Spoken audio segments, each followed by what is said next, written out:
everybody, I'm Aslan Armstrong. You might also know me as the girl who couldn't get Keynote to work for you all. When I tried to export it as a PowerPoint to fix it, it was being a real pain and wouldn't let me do that. So I'm just making a new presentation, which is this on Google Slides, and hopefully you guys enjoy it. So the title is called Beating the System, How Millennials Are Going Above and Beyond to Score a Deal. So the article I got this from, some of you might have already looked at it. It's from Adweek, an exclusive from their technology section, called 26% of Millennials Give Fake Birthdays to Score Better Online Deals. Here are some of the ways they save. This just kind of sums up what the article was talking about. So, ways millennials are going way farther than any generation has gone before to score a deal. So, something I've definitely done, and you've probably done too, it's pretty standard, is you wait till something goes on sale to buy it. It's pretty normal.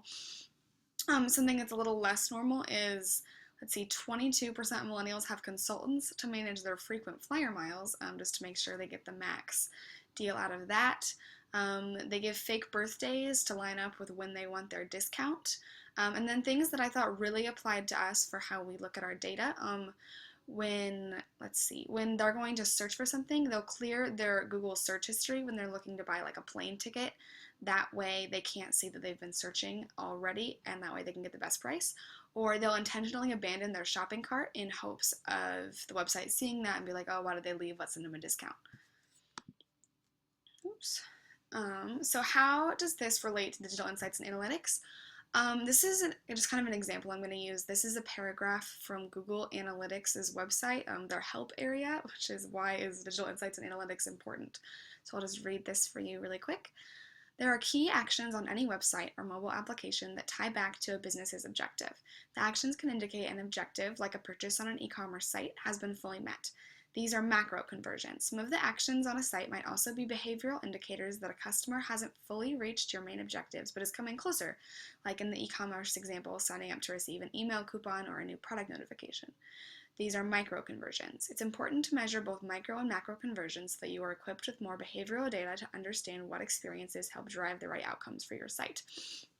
And okay, so when we're thinking about the micro conversions, some of those conversions might be like when someone signs up for an email. But if they're not looking for, more information, they're just looking for a discount, we need to make sure that we're measuring it in terms of that as opposed to the traditional way, oh, they just want to know more information about our site. So how does this relate to our readings? Cart abandonment. It's traditionally supposed to help us better understand how effective a website's merchandising is. That's what Kashuk talks about anyhow.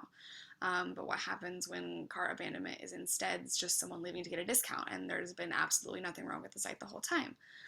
Another thing Kashuk talks about is visitor loyalty. It measures how many times a person came to your website.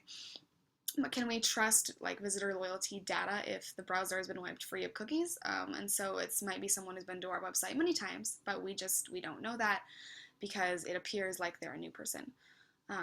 So above all, Kashuk talks plenty about how it's most important to think differently, and I think that really applies to this lesson. We need to keep an open mind about what kind of outcomes we can measure and how we measure them. So what does this mean for us? Our blogs aren't e-commerce websites, but we should keep an open mind about new possibilities for how we read our data.